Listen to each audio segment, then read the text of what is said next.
2, 3, gravando. Aê, falei na hora certa. Então, olha só, presta atenção. Esse teorema aqui, gente, para a gente fechar... Ah, bom, deixa eu só perguntar mais ou menos em qual ponto que travou, né? Só para voltar ao que eu estava falando antes, né? Mostraremos agora, acho que nesse parágrafo aqui que travou, né? Não foi muito tempo antes também. Mostraremos agora que se uma bijeção f de em J é entre intervalos, quer dizer, não é o caso dessa aqui, porque essa aqui o domínio dela não era um intervalo, era uma união de dois intervalos disjuntos que não configuram um intervalo. E mostraremos agora que se uma bijeção entre intervalos é contínua, então a sua inversa, f a menos 1, também vai ser contínua. Na seção 3 abaixo, veremos que inversa de bijeção contínua também é contínua se o domínio for compacto. Nesse exemplo que a gente acabou de ver, além de não ser intervalo, também não é compacto o domínio, porque compacto é fechado e limitado. E aqui, ele não é um conjunto, apesar de ser limitado entre menos 1 e 2, ele não é fechado. Note que ele está aberto aqui no 1, tá certo? Ou seja, você tem um ponto de aderência aqui, né, que está fora do conjunto, que é justamente 1. Então, ele não pode ser um conjunto fechado e, portanto, não pode ser compacto. Mas a gente vai ver depois que se a função é bijeção, tem inversa, é contínua, e o domínio é compacto, não precisa nem ser um intervalo. Se o domínio for compacto, aí a inversa também vai ser contínua, tá certo? Mas mostraremos agora que a bijeção entre intervalos é contínua, então a sua inversa também é contínua. Então, é o teorema 5, né? Teorema 5, ainda não é o da seção 3 que ele comentou, que vai entrar mais adiante. Teorema 5. Seja I contido em R um intervalo. Toda função contínua injetiva de I em R é monótona. Toda função contínua injetiva. Para ser injetiva, ela fica monótona, né? Ela fica só crescendo ou só decrescendo. Porque se ela parar de crescer e decrescer, ou parar de decrescer e crescer, e aí deixa de ser monótona, como é que ela vai continuar sendo injetiva? Né? Essa é uma questão interessante. Né? Num intervalo. Nota que aqui, ela conseguiu ser injetiva e aparentemente ela está decrescendo. Aparentemente não, ela está decrescendo aqui e está crescendo aqui. Você fala, professor, isso aqui era injetiva porque tinha até inversa, então era bige, e ela não está monótona. Ela decresceu aqui e cresceu aqui sim. Mas ela não está definida no intervalo. Agora aqui nós estamos definindo a função no intervalo I. Agora aqui não tem conversa. Se a função é contínua e injetiva, então ela é monótona. E a sua inversa, G de J em I, onde J é f de I, é contínua. Tá? Interessante esse teorema 5. Vamos colocar, deixa eu usar um pouco a luz aqui. Né? Então, o teorema 5 ele diz o seguinte, só para a gente ir fazendo anotações aqui se precisar. Né?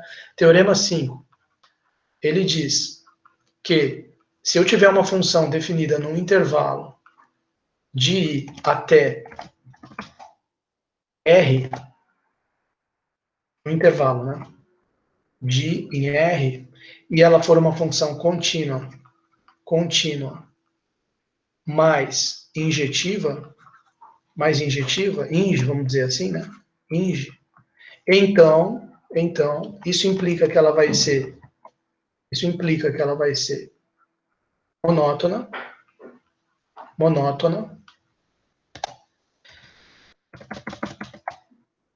e sua inversa vai ser contínua. E a inversa, que é definida de f de I, da imagem aqui, em... porque aqui ele não falou... espera um pouquinho. Aqui ele não falou em f a menos 1 de R em I. Né? Porque ele também não falou que ela é bige, falou só inge. Então, se ela é inge, ela certamente vai ter uma imagem f de Izão aqui dentro. A imagem dela dentro desse contradomínio. Se você restringir ela à imagem, se apagar esse contradomínio R e botar como contradomínio o f de I, que ele chamou de J aqui, aí ela, além de inge, passa a ser sobre, passa a ter inversa. só que a inversa vai ser de J em I. Ou seja, de, como eu estou escrevendo aqui, de F de Izão em I. Monótona, a F monótona, e inversa dela, definida dessa forma, contínua. Contínua. Tá? Interessante isso aqui. Como é que... Vamos dar uma estudada aqui na demonstração. Vamos lendo ali, se precisar a gente volta aqui, para não ficar também copiando tudo que vai perder muito tempo. Tá? Vamos ali. Ele diz o seguinte, olha... Beleza, já que a F é definida no intervalo, para fixar as ideias inicialmente, vamos considerar esse intervalo um intervalo fechado, AB. Tá? Suponhamos inicialmente que I igual a B seja um intervalo limitado e fechado. Para fixar as ideias, bom, como a função é injetiva, você não pode ter F de A igual a F de B, senão ela deixaria de ser injetiva. Se o F de A tem que ser diferente do F de B, ou o F de A é menor, ou ele é maior. Para fixar as ideias, vamos pegar F de A menor que F de B. Provavelmente, a demonstração para se aqui fosse maior é análoga. Né? Mostraremos, então, que F é crescente. Bom, se você mostrar isso, você acabou de mostrar que ela é monótona, que é uma das coisas que está aqui na sua tese para você demonstrar. Depois você vai ter que demonstrar que a inversa é contínua. Tá? Mas vamos começar pela questão de ser monótona. Então, como F de A menor que F de B, que ele pegou para fixar as ideias, ele vai mostrar que ela é monótona como? Mostrando que F é crescente. Do contrário, quer dizer, ele vai fazer por absurdo, então. Né? Suponha, do contrário, quer dizer, supondo que ela não fosse crescente, e aí vai chegar em alguma contradição, supondo que ela não... aqui, ó, contradição. Já até estou vendo a palavra aqui. Supondo que, quer dizer, do contrário, se ela não fosse crescente, existiriam pontos x menor que y dentro de AB com f de x maior que f de y. Se ela não for crescente, tem que ter dois pontos, x menor que y, onde o f de x é maior que o f de y. Quer dizer, decresceu. Né? O f do que vem antes ficou maior do que o f do que vem depois. Se nunca tiver isso aí, então ela é crescente. Né? Ele está querendo mostrar que é crescente. Então, vamos supor que ocorresse o contrário. Então, existiria x menor do que y em AB com f de x maior que f de y. Até esse ponto final aqui, para mim, está ok. Enunciado e começo da demonstração. Bom, se quiser, eu até registro aqui para fixar, né? Melhor as ideias. Então, em primeiro lugar, ele está dizendo que supor, inicialmente, I igual a AB e f de A menor que f de B. Beleza. Tá? Escrevendo resumidamente aqui o que ele está fazendo. Vamos mostrar que f é crescente. Né? Para isso, supõe que está ocorrendo o contrário. Né? Suponha que f não é crescente. Não é crescente. Certo? Crescente. Então, você poderia falar assim, professor, mas não ser crescente, não precisaria supor aqui com maior. Poderia ser maior ou igual. Se eu mostrasse que tem dois valores, onde a função ficou igual, e já não ficou crescente. Mas aí você estaria quebrando a injetividade dela. Então, ele nem considerou o caso de igual. Ele já considerou o caso de maior, quando negou que é crescente. Porque igual já estaria indo contra o fato de que ela é injetiva. Tá? Suponha que f não é crescente. Então, aí, conclusão. Daí, existem xy pertencentes a B, com x tais que, né? X menor do que y e f de x maior do que f de y. Tá? Maior do que f de y. Que não é crescente. Então aconteceu isso. Se fosse crescente, aqui teria que ser menor, porque x é menor do que y. Bom, aí que vai... Como é que ele vai conseguir a contradição aí? Existem duas possibilidades. Se você considerar f de A e f de Y, não pode ser iguais, porque eu já falei que ela é injetiva. Se não pode ser iguais, ou f de A, f de Azinho, é menor que o f de Y, ou f de A é maior que f de Y. Então, ele vai analisar duas possibilidades. Duas possibilidades. Duas possibilidades. Ou f de A, primeira, vamos colocar assim, f de A, qual foi a primeira que ele falou? Menor que f de Y. Outra possibilidade, ponto vírgula, possibilidade 2, f de A maior do que f de Y, tá? Tá lá. Então, no primeiro caso, caso 1, f de A menor que f de Y. Opa, como f de x é maior que f de y, f de x é maior que f de y. E f de y é maior que f de A. Então você pode escrever assim: f de A, no primeiro caso aqui, é menor que f de y, que por sua vez é menor do que f de x. Formou um teorema do valor intermediário aqui, turma. Não sei se vocês estão percebendo. É como se esse aqui fosse o Dzinho. Esse aqui é o Dzinho do teorema. Esse aqui é o Dzinho do teorema do valor intermediário. Sim ou não? Então, então o que vai acontecer aqui é o seguinte, ó. No primeiro caso, temos isso aqui. Logo, pelo teorema 4 do valor intermediário, existe um C no intervalo. Isso implica que existe um C no intervalo aberto, pertencente ao intervalo aberto AX, teorema do valor intermediário, tal que f de C vai dar f de Y. Tal que f de C vai dar f de Y. Implica que existe isso aqui, tal que f de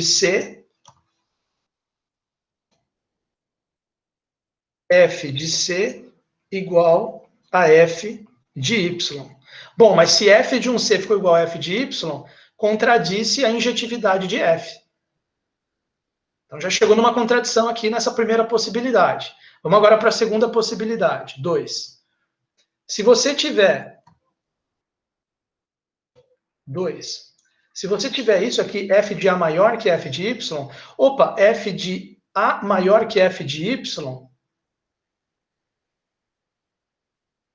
só que f de B é maior que f de A. Ele tinha feito essa hipótese aqui no começo. F de B é maior que f de A. F de A maior que f de Y. Agora o D é o f de A. Então vai ficar f de A maior que f de Y, vai ficar f de Y menor que f de A, que é menor do que f de B. Então agora quem vai fazer o papel de Dzinho do teorema do valor intermediário é esse cara aqui. Esse aqui é o Dzinho, que implica que existe um C, e agora o intervalo que eu vou pegar é o intervalo YB. Existe um C pertencente a YB, tal que f de C igual a f de A. F de C igual a f de A. Outra contradição. Logo, f é mesmo crescente. Quer dizer, ele foi supor contrário de ser crescente, já bateu em duas contradições. Então, realmente, ela é crescente, portanto, ela é monótona. F de C, isso é só terminar de escrever aqui, f de C igual a f de A. Essas duas aqui formam, eu vou deixar bem claro aqui, ó, isso aqui e isso aqui são, na verdade, vou até puxar aqui, do sinal de igual, para ficar bem claro. Contradições, né, na verdade, contradições com F injetiva. Tá? Então, quer dizer, não podemos ter nem a possibilidade 1, nem a possibilidade 2. Portanto, F é crescente. Crescente. Entre parênteses, monótono. Então, quer dizer, com isso aqui, a gente já demonstrou isso aqui, ó. Essa primeira parte aqui. F é monótono. Bom, quer dizer, vamos ver aqui se tem que acrescentar alguma coisa, né? Portanto, F é mesmo crescente. Agora, aqui, ó. Não, bom, na verdade, peraí, eu tenho que corrigir aqui uma coisa que eu falei. A gente provou com isso aqui, porque ele ainda vai fazer uma complementação aqui. Eu lembro que tinha uma complementação que é a seguinte, ó. Agora seja f de... sim, ele provou por causa do intervalo fechado. Tá? Porque aqui o que acontece é o seguinte, no enunciado do teorema, ele colocou seja I contido em R um intervalo qualquer, não necessariamente fechado, ilimitado. Tá? Então, digamos assim, nesse momento que a gente chegou aqui, ó, nessa palavra crescente, a gente já demonstrou o teorema para o caso do intervalo fechado. Só que o teorema é qualquer intervalo, né? Deixa eu só fazer essa óbvia aqui, que essa aqui é importante. Essa aqui é importante. Crescente, o teorema está demonstrado, resta demonstrado, como alguns falam, está demonstrado para o caso particular I igual a intervalo fechado AB. Agora, acho que não vai ser nem necessário escrever nada aqui, é só a gente, na leitura aqui, a gente já entende como é que faz para os outros casos. Ó. Agora, seja f de I em R contínua e injetiva, no intervalo arbitrário I. Quer dizer, agora pode ser um intervalo, entende, turma? Pode ser um intervalo aberto em A, fechado em B, fechado em A, aberto em B, um intervalo aberto nas duas extremidades. Entende? Vocês estão me ouvindo, turma? Vocês estão acompanhando? Quem ainda está aí, prestando atenção nessa demonstração? O Rum, Everton.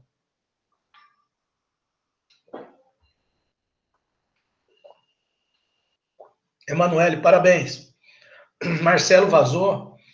Professor, você pode explicar de novo as contradições? Posso, claro. Aqui é o seguinte, ó. Ele supôs intervalo fechado. E como a função é injetiva, ou f de A, o f de A não pode ser igual a f de B. F de A vai ser menor que F de B, ou F de A vai ser maior. Essa primeira linha aqui tá ok para você, Luísa? Só dá um feedback para mim. Olha lá, o Marcelão voltou. Só dá um feedback para mim. A primeira linha tá ok. Aí, beleza. Eu vou fazendo uma marcação aqui, ó. Verde. Ok. Suponha que F não é crescente. O cara quer provar que a função é crescente. Ok. Ele quer provar que a função é crescente, viu, Luísa? Então ele tenta por absurdo. Vamos supor que não seja. Vou chegar numa contradição. Tudo bem essa linha aqui. Essa linha aqui, tudo bem. Suponha que F não fosse crescente. Vou chegar numa contradição. Vai confirmando aí para mim. Daí existe em XY pertencente a B. Se ela não é crescente, vai existir XY pertencente a B, tal que X menor que Y, e F de X é maior que F de Y. Essa linha aqui, essa terceira linha, tá ok para você? Sim, ok. Duas possibilidades. Em relação a... Agora, porque agora apareceu o A e B, que já estava aqui, e apareceram X e Y. Se você comparar o A com o Y, você tem duas possibilidades. Ou F de A não pode ser igual, porque senão, de novo, né, a função é injetiva. Então, se F de A não pode ser igual a F de Y, ou F de A é menor que F de Y, ou F de A é maior que F de Y. Vou considerar que essa linha está ok para você também. Aí ele analisou cada uma das possibilidades. Na primeira possibilidade, F de A menor que F de Y, ele junta essa desigualdade com a desigualdade F de Y menor que F de X, que vem daqui, ó. F de Y, claro, você vai falar, professor, na verdade a desigualdade é F de X maior que F de Y, mas isso é equivalente a falar F de Y menor que F de X, ok? Então, isso aqui tá ok para você? Luísa Prigol. Ok. Tá? Aí, teorema do valor intermediário. Teorema do valor intermediário. 2 pontos. Vamos voltar lá. Teorema do valor intermediário diz o seguinte, que, olha lá, quando eu pego um valor, se eu tenho a função igual à nossa situação, uma função contínua com o i um intervalo fechado, é exatamente a situação que a gente está. Se eu pego um valor que está entre os dois extremos, entre f de A e f de B, então tem um C no intervalo aberto, tal que f de C igual a D. F de C igual a D, certo? Lembrou desse teorema aí? Porque é justamente ele que ele vai aplicar. Então ele chega aqui e ele fala o seguinte, ó, olha aqui. Pelo teorema do valor intermediário, o cara está aqui, ó. F de A menor que F de Y menor que F de X. F de A menor que F de Y menor que F de X. Então, se eu imaginar um intervalo fechado, não um AB todo, um fechado que vai do A até o X, pelo teorema do valor intermediário, esse aqui fazendo o papel de D, existe um C pertencente ao aberto a X, tal que f de C é igual a esse D. No caso, D é o f de Y. Tá ok? Vamos ver o que ela fala aqui. O que você achou? Ficou algum problema aqui em alguma dessas coisas que eu passei aqui? Que eu falei aqui? Agora, tá. Não, beleza. Beleza. Tá? E aqui é uma repeteco do que eu pensei aqui. Só que nesse caso aqui, de baixo, de novo o TVI, ele pegou a opção 2. A opção 2 seria, ao invés de f de A menor do que f de Y, f de A maior do que f de Y. F de A maior do que f de Y. Aí vai ficar f de Y menor do que f de A, que é menor do que f de B. A gente já tinha falado antes. F de A menor que f de B, tá aqui. Então juntou isso aqui e formou isso aqui. Agora quem faz o papel Dzinho do valor intermediário é esse. Existe Dzinho no intervalo aberto YB, tal que f ser igual a f de A. Essas duas são contradições com o fato da f ser injetiva. Qual foi a conclusão desse raciocínio, Luísa? Luísa, olha a conclusão desse raciocínio. F, então, supor que ela não é crescente, deu pau. Então, F é crescente e, portanto, é monótona. Só que isso funcionou só para o intervalo fechado AB. Que a gente partiu do... E o enunciado do teorema é um intervalo qualquer, não necessariamente fechado. Então, é isso que ele vai fazer agora. Vai provar ainda que é monótona, mas agora para um intervalo genérico qualquer. Então, ele diz o seguinte... Agora, seja f de em R contínua e injetiva no intervalo arbitrário I. Pode ser aberto, por exemplo, AB. Né? Aí já tem que pensar a parte, porque aquele teorema que ele usou aqui, teorema do valor intermediário, usou 2 vezes, ele está definido lá com a função no intervalo fechado. Por isso que ele já começou por esse caso, para poder usar o TVI. Agora, se for um intervalo arbitrário I, se F não fosse monótona, existiriam pontos UV, o menor que V, XY, X menor que Y, em I, tais que, se não fosse monótona, agora ele não está falando crescente, não ser monótona inclui, não, essa frase, não é monótona a função. O que ela está significando? Está significando que a função não é nem crescente, nem decrescente, ela oscila de algum modo. Tá? Porque se não oscilasse, seria monótona.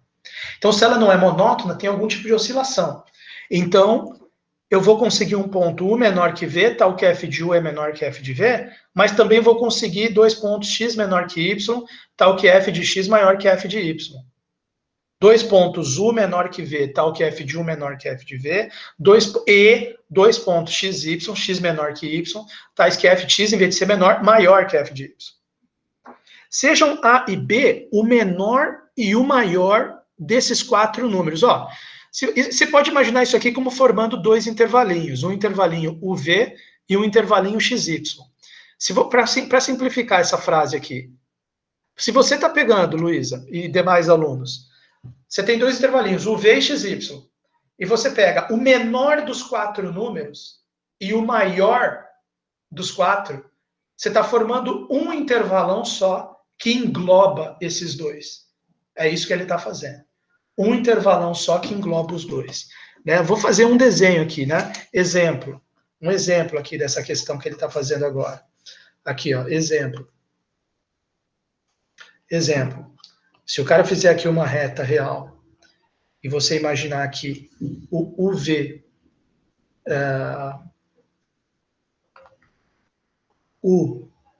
digamos que o V está aqui, e digamos que o XY está aqui. XY. Nesse caso aqui, o menor de todos é o U, o maior de todos é o Y. Tá? Então, ou seja, é que ele não falou o que ele vai fazer, eu já estou correndo à frente. Né? Sejam A o menor e B o maior de todos. E aí ele monta um intervalo AB fechado. Ué, esse intervalo AB fechado aqui, no caso, seria isso. Tá? E se você mudar essa configuração? Ué, se você fizer uma configuração assim, ó, imagina que você tivesse a seguinte configuração. O U está aqui, o V está aqui, e o XY estão por dentro. XY. Aí quem vai ser o menor e o maior? O U e o V. Então vai ser o A e o B. Que intervalão que você vai formar? Um intervalão que engloba os dois. Intervalinhos UV e XY. Ou seja, esse negócio de pegar, porque aqui pode ficar enigmático, né? O negócio de pegar o Azinho, que é o menor deles, de todos os quatro, e o Bzinho, que é o maior de todos os quatro, e formar um intervalo AB, é pegar um intervalo que engloba os dois trechos. O trecho no qual a função está crescendo e o trecho no qual a função decresceu. Tá? Então, sejam A o menor dos quatro e B o maior dos quatro. Números U, V, X, Y. Então, V restrita ao intervalo que vai do menor até o maior, esse intervalão total aqui. Aqui, nesse caso aqui, o AB que ele montou ali seria o Y. Nesse caso aqui, um outro exemplo que eu dei, o AB seria o V. Tá? Mas em ambos os casos, o AB é um intervalão que engloba tudo. Tá? Então, resultado. Então, F restrita ao intervalo AB seria contínua, que ele está supondo aqui uma F contínua em todo o Izão. Esses caras aqui estão todos dentro do I, tá? Em I. Então, AB, ela é contínua, injetiva, porém não monótona. Contradizendo o que acabamos de provar, porque a gente provou antes aqui, a prova que a gente fez antes foi para intervalo fechado. E a gente provou que quando a função é desse jeito aqui, contínua, injetiva, num intervalo fechado, ela fica, no caso ele provou crescente, porque ele começou disso aqui. Né? Mas se ele tivesse começado com um sinal contrário aqui, teria provado que é decrescente, ou seja, monótona. Então, quando ela é injetiva, contínua, intervalo fechado, dá monótona. Aqui ele acabou montando uma situação que ela ficou contínua, injetiva, intervalo fechado, porém não monótona. Porque numa hora ela está crescendo, na outra hora ela está diminuindo. Contradizendo o que acabamos de provar. Então, ou seja, no intervalo arbitrário, se não fosse monótona, daria absurdo, contradição. Então, é monótona para intervalo arbitrário. Primeiro ele prova que é monótona no intervalo fechado, depois, baseado no intervalo fechado, ele prova que é monótona no intervalo arbitrário qualquer. Tá? Então, conclusão, já fizemos uma parte importante aqui do teorema. Toda função contínua injetiva definida num intervalo é monótona. Essa parte aqui já matou. Agora a gente precisa fazer a parte da inversa. Sua inversa, G de f de I em I, definida no intervalo f de I, é contínua. Quer dizer, precisamos agora provar que a inversa é contínua. Finalmente, consideremos a inversa, G de f de I em I. Que inversa de quem? Da abjeção contínua, que já vimos que é crescente, de I em f de I. O J é f de I, né? Então, agora, vamos passar para a parte da inversa ser contínua. Então, vamos lá. Então, deixa eu escrever aqui. Consideramos Opa! Vamos considerar agora a seguinte situação. Você tem uma F, dois pontos, de I em F de I. Tá?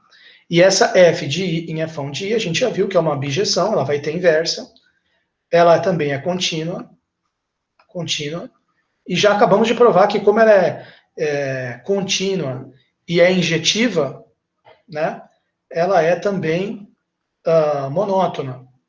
Tudo isso aqui eu estou colocando são características que ela tem, monótona. Tanto que ele falou aqui, ó.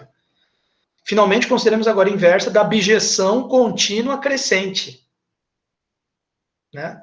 Então, bijeção inclui ing, né? Na verdade, eu já tinha colocado bije aqui, não precisa colocar ing. É só colocar monótona aqui, ó.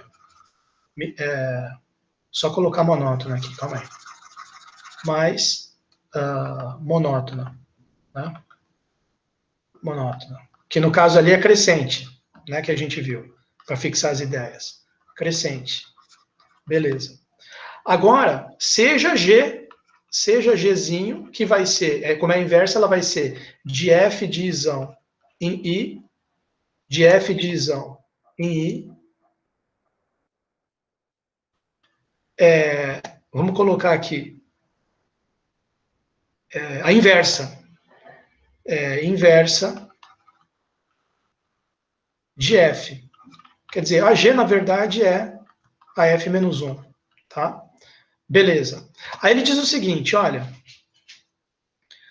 Evidentemente G é crescente. E acabou, morreu o assunto. Ponto final, já muda de assunto. Pô, evidentemente G é crescente. Aí é de doer. Tá? Por quê? Porque para mim é um questionamento interessante, turma. Por que a inversa de uma função crescente vai ser crescente também? Então, olha só que curioso isso aqui, né? Olha só que curioso. Então, ele coloca aqui, né? G, note que G é crescente. Note que G é crescente. Vamos pensar um pouco. Eu vou colocar em vermelho, porque não está no livro. Isso aqui eu estou colocando em preto porque tá, né? Crescente. Deixa eu botar aqui em vermelho, ó. Note que G é crescente. Vamos pensar, G inversa, né? Então, F, e eu sei que F bola G de X, F bola G de Y, tem que dar igual a Y.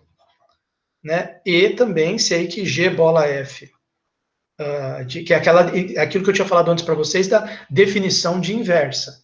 Né? A característica da inversa é fazer isso aqui. Ela composta da própria função da identidade. G bola F de X dá igual a X. Tá? E a gente já sabe que a F é crescente. Então, olha só que curioso. Tome um x1 que é menor que x2. Daí, né, tome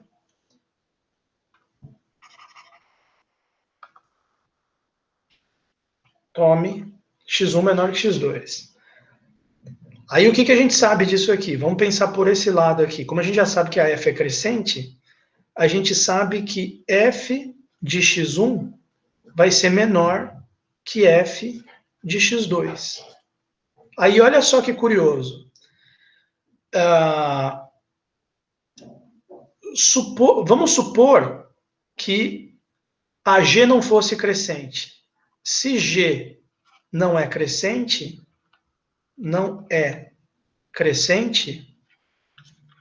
então G de f de x1, como ela não é crescente, em vez de ser menor, vai ser maior ou igual que a G de f de x2. Olha só. Só que o que é G de f de x1? É o próprio x1, o que implica, isso aqui é x1. O que é a G da f de x2? É o próprio x2.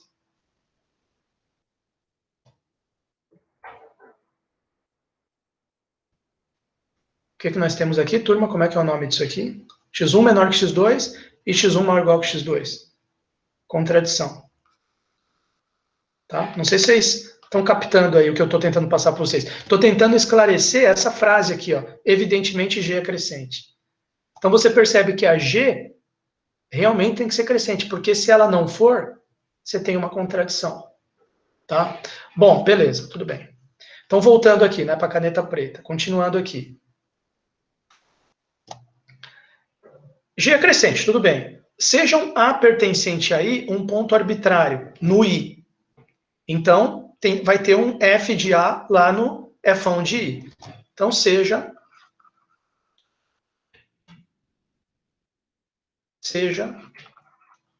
Azinho pertencente a I.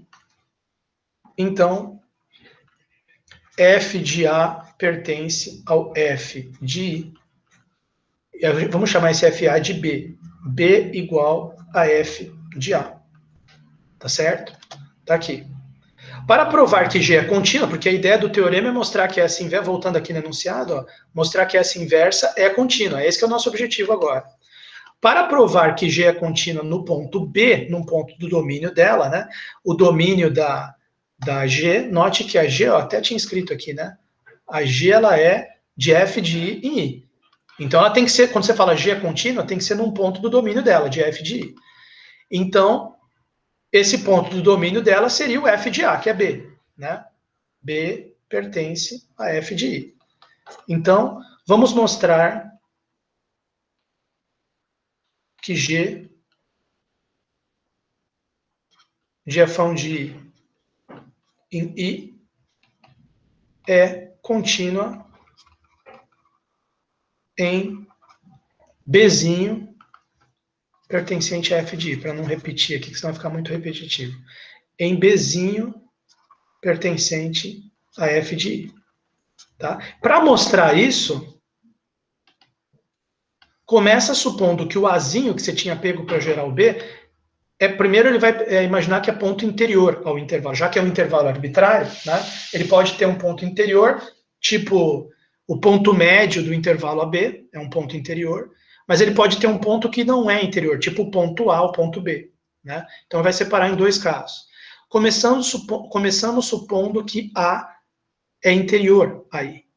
Mas ponto interior. Então vamos lá. Quer dizer, se A pertence ao interior do conjunto I, isso implica que existe um epsilon maior que zero. Eu uso a letra epsilon, né? Isso. Maior que zero, tal que A menos epsilon, A mais epsilon. Tá, esse intervalo está inteiramente contido no I. Definição de ponto interior, CAP 5. Beleza. Outra coisa, f de A menos epsilon tem que ser B menos alguma coisa. Porque, veja, além disso, né, o f de A menos... porque, veja, a f a gente sabe que é crescente. A gente tinha colocado aqui, né? F é crescente, olha lá. F crescente. Então, se eu estou pegando um número A menos epsilon, que é menor do que A mais epsilon, né, daí f crescente implica... Porque eu sei que o f de A é B. Então, o f de uma coisa menor que A tem que ser algo menor que B. Então, f de A menos epsilon tem que ser B menos alguma coisa, e f de A mais epsilon tem que ser igual a B mais alguma coisa. Tá? Isso aí é o simples fato de que f é crescente. Bom, f de A menos epsilon igual a B menos alfa, f de A mais epsilon igual a B mais alfa. A B mais beta, perdão. Onde alfa maior que zero, beta maior que zero. Perfeito. Alfa maior que zero, beta maior que zero. Tudo bem. Seja delta o menor dos dois. Tá? Por que ele está pegando esse delta? Porque ele quer chegar naquela definição de continuidade. Vocês lembram, né, turma, da definição de continuidade, né? O que era a definição de continuidade? A observação aqui, ó. O que era a definição de continuidade? Existe epsilon, dado epsilon maior que zero, existe um delta maior que zero, tal que xzinho, pertencente a xão, vírgula, módulo de x menos um bzinho, aqui no caso, né, menor do que um delta, implica, vou até mudar para a letra y, porque ele está falando da inversa, né, vou colocar yzinho pertencente a yzão, vírgula, módulo de y menos b menor que delta, implica módulo de g de y menos g de b menor do que epsilon. Isso aqui significa g contínua em b. É essa linha que eu acabei de escrever aqui como uma observação para lembrar os alunos, tá, da definição que ele está começando a buscar aqui. Então, olha só, beleza, seja o A um ponto, A pertence a I, F de A igual a B, B está no F de I, vamos mostrar que G é contínua nesse B, então primeiro vamos supor que o A pertencia ao interior do I, então existe um epsilon, a CAP 5, existe um epsilon maior que zero, tal que A menos epsilon, A mais epsilon está contido em I. Como a f é crescente, a f desse A menos epsilon vai ser B menos alfa, a f do A mais epsilon vai ser B mais beta, com alfa maior que zero, com beta maior que zero, dá uma lembradinha lá na definição de continuidade da seção 1 do capítulo 7, e continua aqui da seguinte forma. Até aí tudo bem, está fluindo. Seja um delta que é o menor valor de alfa beta. Por que ele quer o delta? Justamente porque tem um deltinha aqui. Por que ele pegou o menor? Ele pegou o menor porque o que vai acontecer? Imagina que você tem o B aqui, só um rascunho aqui, imagina que você tem o B. Imagina que o B mais beta está aqui, ó, B mais beta. Imagina que o B menos alfa está aqui. B menos alfa. Os dois são positivos, alfa e beta, mas quem que você acha que é menor? Claro que o menor é o alfa. Então, você pegando o menor, que é o min, você está pegando esse intervalo aqui, ó, que é certeza que está dentro do outro onde você está garantido. Tá? Se você pega o maior, aí você vai pegar um intervalo que passa para fora do intervalo onde você está garantido. Tá? Ele não quer ficar para fora de onde ele já está garantido. Ele quer ter uma certa segurança. Então, ele pegou o menor. Tá? Bom, isso aqui é só um rascunho para a gente entender porque que é minha ali. E acho que vocês entenderam, é bem simples. Então, seja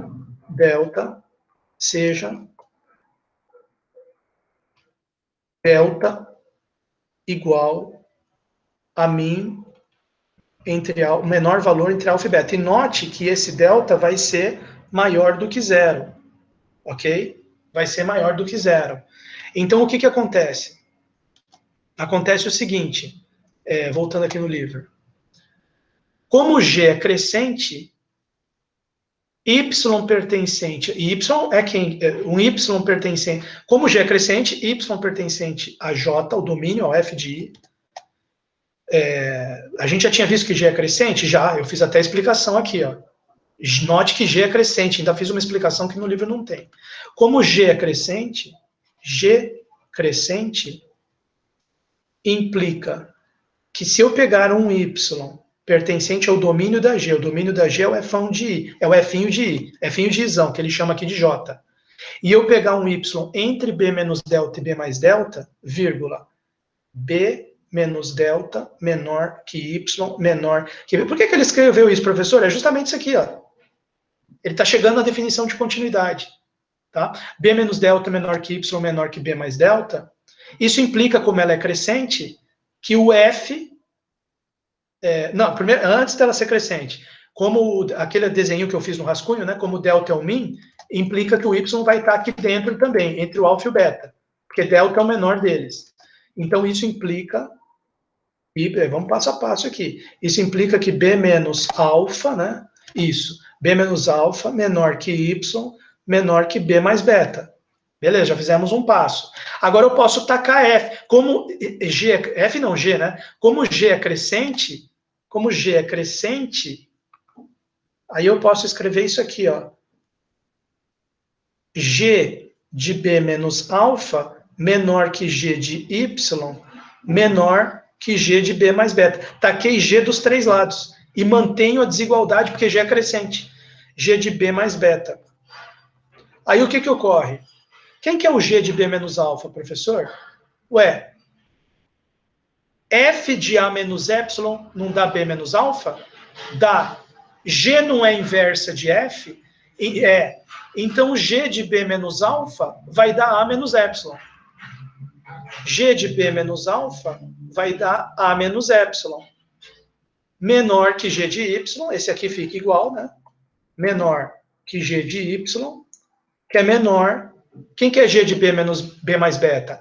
F de A mais Y não é B mais beta? Então passa o F para o outro lado, vira F menos 1, que é a G. G de B mais beta volta no A mais Y. A mais Y. Mas quem que é A? Quem que é A? B não é F de A?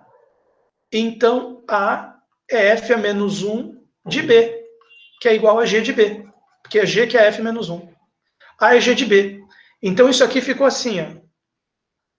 G de B menos Y menor que G de Y menor que A mais Y, que menor que G de B, que é o A mais Y. Ou seja, ele saiu desse aqui, ó.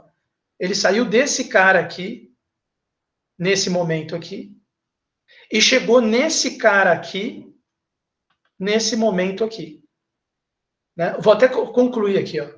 Ou seja, o módulo de y menos b menor que delta implicou que o módulo de g de y menos g de b ficou menor do que epsilon. O que significa isso? Isso aqui significa g contínua em B. Tá? Só que ele pegou o caso particular, logo G contínua no ponto B. Só que ele estava vendo o caso particular onde A é um ponto interior. Se, entretanto, A é uma extremidade de I, quer dizer, não é ponto interior, então, para fixar as ideias, vamos imaginar que ele seja, que o Azinho seja a extremidade inferior, quer dizer, a da esquerda. Continuo tendo BF de A. Vai ser a extremidade inferior do F de I. Aí eu vou deixar para vocês lerem essa última parte aqui, porque ela é um repeteco do que eu fiz aqui em cima. Só que aqui nesse caso, ao invés dele estar imaginando um A no ponto interior de I, imagina que o I está aqui, né? Que esse intervalo aqui, tanto faz ser aberto ou fechado, vamos colocar fechado só para fixar as ideias. Aqui no caso que a gente fez, a gente imaginou assim. Agora ele está imaginando aqui assim. Você tem o A aqui, certo? Aberto ou fechado, tanto faz. Ou aberto, tá? E aí você tem o resto do intervalo aqui, aberto ou fechado também. Então ele está imaginando uma situação de A na extremidade agora. Então o que ele vai fazer? Ele continua sendo o BF de A, dado arbitrariamente epsilon, podemos supor que A mais epsilon pertence a I, porque se ele é extremidade de intervalo, qualquer coisa para frente dele está dentro do intervalo. F de A mais epsilon é B mais delta, delta maior que zero. Repete a mesma coisa que eu escrevi para vocês, tá? Só que sem ter a parte do menos do lado de cá, né? Porque ele foi trabalhando só para o lado direito, porque eu estou na extremidade esquerda aqui, ele foi trabalhando para cá. Só que veja, se você provou que A é menor ou igual que G de Y A mais epsilon, A menos epsilon é menor do que A. Então eu posso meter um A menos epsilon aqui. E fechou a definição do mesmo jeito. Logo, G é ainda, nesse caso, contínua no ponto B. Só que esse finalzinho aqui eu vou deixar para vocês lerem, porque com todo esse empurrão que eu já dei, aí vocês matam aqui, tá? Ó, vou fechar, a aula já está 9 minutos atrasada, mas ainda tem um pessoal aqui. Tem 19 alunos aqui me ouvindo? 19 não, 17, né? Tem que tirar 2 Elias daqui. Vocês estão aí, turma? Alguém dá um alô para mim. Estamos. Aê! Eu estou aqui. Valeu, Pedro. Pô, a voz do Pedro aí. Eu queria simplesmente dizer para vocês o seguinte, para fechar essa sessão 2 aqui, acabou. Eu, além de fechar essa demonstração, que foi esse quadradinho aqui, foi quando fechou a demonstração. Eu queria só discutir, sem demonstrar, rapidamente, esse corolário, que é essa discussãozinha aqui, e essa definição bem bacana de homeomorfismo. Ó, duas definições bonitas de análise. Homeomorfismo e difeomorfismo. Só que o difeomorfismo eu vou deixar para você pesquisar. E vou te falar que o homeomorfismo. Não confundir com homomorfismo. Existe homomorfismo em álgebra linear, né? Homomorfismo. Não é isso que eu estou falando. Eu estou falando homeomorfismo. Tem um E aqui, não é erro de digitação, não. E depois você pesquisa na internet o difeomorfismo. Então, presta atenção. Antes o corolário. Corolário. Para todo... Quer dizer, uma consequência desse teorema que acabamos de ver. O que é o teorema que a gente acabou de ver? Quando eu tenho uma F definida no intervalo, que é contínua e injetiva, ela acaba sendo monótona e a sua inversa é contínua. Consequência desse teorema. Se eu definir uma função g do zero até o infinito, no zero até o infinito, quer dizer, só no primeiro quadrante do plano cartesiano, que é dada por raiz enésima de x, essa função vai ser contínua. Por quê? Porque aí ela é a inversa, aí usando o teorema que acabamos de demonstrar, ela é inversa de uma função bijeção contínua de 0 ao infinito até 0 ao infinito, x elevado a n. De fato, a inversa de x elevado a n é a raiz enésima de x. Então, é uma coisinha meio boba, mas enfim. Raiz enésima de x é uma função contínua nesse domínio contra domínio, porque ela é inversa do x elevado a n. No caso particular de n ímpar, dá para você estender para r em r, porque daí x elevado à potência ímpar é bijeção de r em r.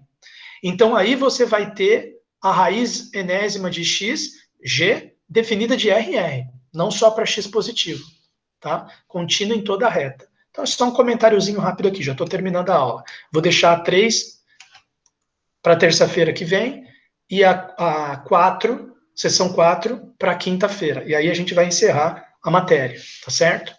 Então, olha só. esse último comentário aqui, olha só que interessante, porque depois ele vai voltar nisso aqui. Seja x contido em R, y contido em R. E aí ele vai estabelecer uma função f de x em y. Um homeomorfismo entre x e y é uma bijeção contínua f, cuja inversa é também contínua. Tá? Professor, mas sempre que é bijeção contínua, a inversa é contínua. Não, a gente viu que não. Vou até voltar aqui, ó. Essa aqui era uma bijeção contínua, porém eu mostrei para vocês aqui a figura da inversa. A inversa tem um salto aqui, ó, saltou. E não tem interrupção do domínio aqui. Então aqui você estava diante de uma função bijeção contínua, cuja inversa não é contínua. Tá? Agora, o que ele está dizendo aqui embaixo é o seguinte: quando eu tiver uma bijeção contínua e a inversa for contínua também, eu vou chamar de um homeomorfismo. O teorema 5 que acabamos de demonstrar diz, portanto, que se I é um intervalo, então toda função contínua e injetiva é um homeomorfismo entre I e f de I. Por quê? Porque o teorema 5 disse que toda função contínua e injetiva de I em R acaba sendo bijetiva, se você restringir o R para f de I, então acaba tendo uma inversa, e a inversa a gente provou que é contínua.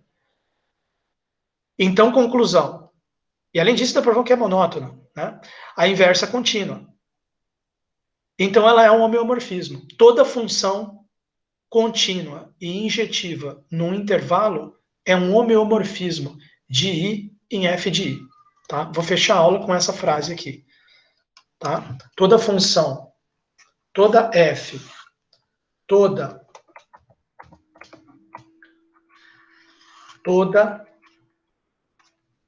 f, dois pontos, de I em f de I, bijetiva, contínua, é um homeomorfismo. Tá certo? Ou seja, ela é uma função que vai ter uma inversa, f a menos 1, dois pontos, de f de I em I, que é contínua também. Ou seja, existe f a menos 1, f de I em I, contínua. Tá certo? O teorema 5 diz, portanto, que se é o intervalo, então toda função contínua é um homeomorfismo. O que é um homeomorfismo? Tem uma inversa que é também contínua. Tá certo? Bom, espero que vocês tenham aproveitado algo da aula de hoje. Desculpa aí os altos e baixos, tá? Eu vou encerrar aqui a gravação. Depois eu vou